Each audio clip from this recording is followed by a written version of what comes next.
मोदी सरकार के पास हुए बजट में बिहार को तो एक लक जैसा पिटारा खुल गया है और इस पिटारे में बिहार के विकास के लिए मोदी सरकार से बजट में कितना और क्यों, किस लिए, क्या क्या पैसा मिला है। इसी पर बात करने के लिए हमारे पास बिहार के एक कद्दावर और युवा नेता रुपेश सिंह इसमें मौजूद हैं। हम उनसे बात करेंगे।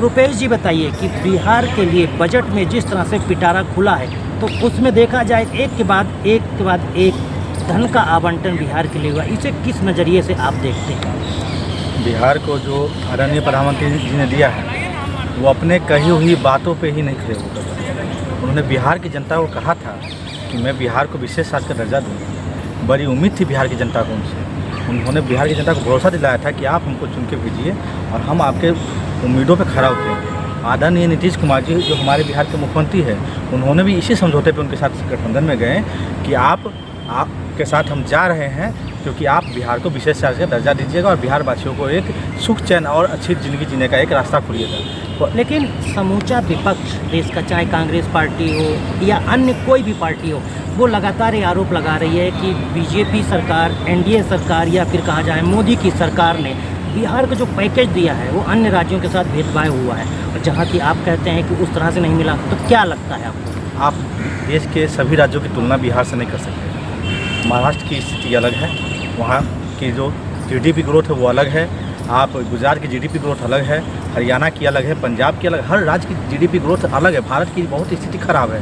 वो मैं नहीं कह रहा, ये भारत सरकार के गृह मंत्रालय की रिपोर्ट बता रहे हैं, वहाँ के जनमानस बता रहा है, पूरे दुनिया के अंदर डाटा जा चुका है बिहार का कि बिहार की स्थिति कितनी है, खराब है। खुद बिहार के सदन, बिहार के मंत्री, राज्यसभा सांसद और जेडीयू के बड़े नेता जो कार्यकारी अध्यक्ष है अभी संजय झा जी, उन्होंने सदन में खड़ा होकर कहा है कि बिहार की स्थिति कितनी बुरी है। ये मैं नहीं कह रहा। तो जब पार्टी के लोग जो गठबंधन में साथी हैं प्रधानमंत्री जी के, उन्होंने कहा है कि बिहार की आबादी जो है बहुत बुरे हाल गुजर रही है, बिहार को बात करनी थी पढ़ाई की, दवाई की और कमाई की। क्या बिहार की पढ़ाई, दवाई, कमाई की बात हुई? नहीं हुई। बिहार की बात करनी थी कि बिहार का जो नदियों का बांध है जो कि आके मुजफ्फरपुर जिला के तेहवारा पंचायत में आके रुक गया है, वो बांध है बागमती का, जिससे हजारों एकड़ नहीं लाखों एकड़ ज़मीन बर्बाद हो रही है, खेती नहीं हो रही है किसानों की। बाढ़ आया है, जाके आप देखिए, आप लोग दिल्ली में हैं, कभी बिहार का दौरा कीजिएगा, पता चलेगा कि ज़मीन पे आपको घास नहीं दिखेंगे, पानी दिखेंगे और लोगों की जीवन यापन का जो सफ़र है, जो सपना है वो ख़त्म हो चुका है। फसल तो होता ही नहीं है। कोसी नदी से डूबा हुआ बिहार है, कमला नदी से डूबा हुआ बिहार है, गंडक से डूबा हुआ बिहार है और बच्ची खुची बागमती जो है ज़मीन को डुबाती नहीं है बल्कि घर को उखाड़ के फेंक देती है। ऐसी नदी बागमती नदी है। ऐसे बिहार की बात माननीय प्रधानमंत्री जी ने देखते हुए भी नहीं किया, ये अफसोस की बात है। कहा तो ये भी जा रहा है कि पुल के लिए दिया, हाईवे के लिए दिया, पर्यटन केंद्र के लिए दिया, गया को विकसित करने के लिए बोध गया, तमाम ऐसे हैं, इंडस्ट्रियल कॉरिडोर बनेगा, तहाँ जमाम डिफेंस कॉरिडोर निकलेगा। ये तमाम तरह के जो प्रोजेक्ट दिए कि आपको लगता है कि फिर भी ये कम है?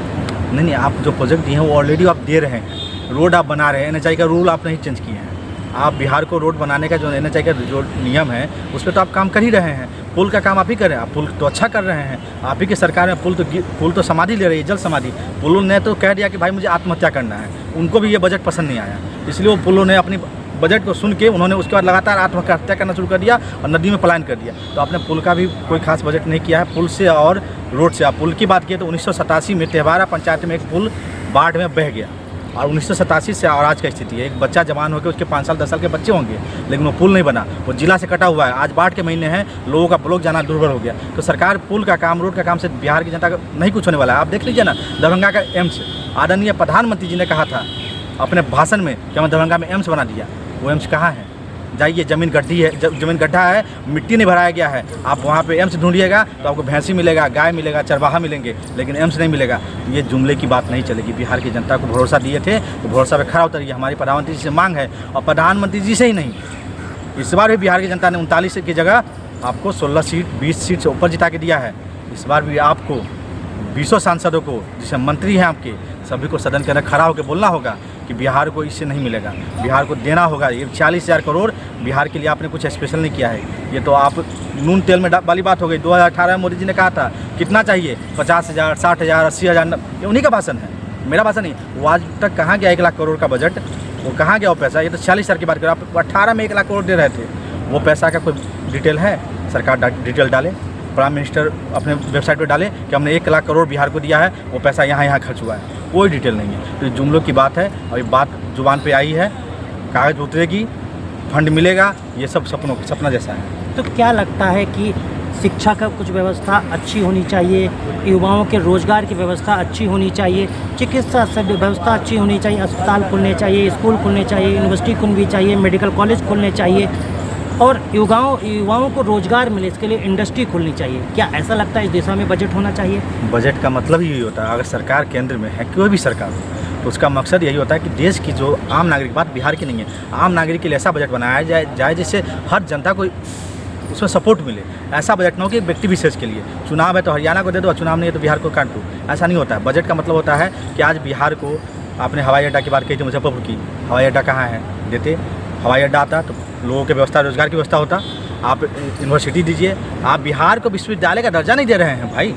आप ये सबसे बड़ा शर्मनाक बात है, जो नालंदा यूनिवर्सिटी पूरी दुनिया के अंदर जानी जाती थी, जो नालंदा यूनिवर्सिटी विश्व की सबसे पहली यूनिवर्सिटी है, जो नालंदा यूनिवर्सिटी से दुनिया के बड़े बड़े चाणक्य पैदा हुए हैं, जो नालंदा यूनिवर्सिटी ने पूरी दुनिया को एक व्यवस्था, बुद्धिमानों को एक दर्जा तैयार कर दिया, उस नालंदा यूनिवर्सिटी को आप बनाने में इतना समय लगा दिया। आप नालंदा यूनिवर्सिटी जैसे यूनिवर्सिटी नहीं दे रहे हैं आप बिहार को। आप बिहार की सेशन देखिए ना, यूनिवर्सिटी का क्या स्थिति है सेशन का, 5 साल में, 4 साल में, 6 साल में बच्चे ग्रेजुएशन कर रहे हैं, क्या स्थिति बना दिया है। लोग पलायन कर रहे हैं, आपको सीट मिल रहा है, आपको जिता रही है सरकार, केंद्र में भी और राज्य में भी, और आप क्या दे रहे हैं ये सोचिए। ये गंभीर विषय है, सरकार को सोचना चाहिए कि 13 करोड़ की आबादी है बिहार की, 13 करोड़ की आबादी में आप 3-4 एम्स दे के आपको सोच रहे हैं कि पूरा देश बिहार उससे चलेगा। दुनिया के आप किसी देश से तुलना कीजिएगा तो 13 करोड़ की आबादी वाली दुनिया में 7वीं ऐसी देश होगी बिहार। अगर उसको देश बना दिया जाए तो 7वीं ऐसी देश होगी बिहार, तो उसको अगर देश बना दिया जाए तो आप उसको एक देश की दर्जा मत दीजिए, और एक राज्य का दर्जा मिले, उसको अगर विशेष पैकेज मिलेगा, उसको ज़रूरत है विशेष पैकेज की, क्योंकि कुपोषण में बिहार की स्थिति पूरी दुनिया के अंदर सबसे बुरा हाल है।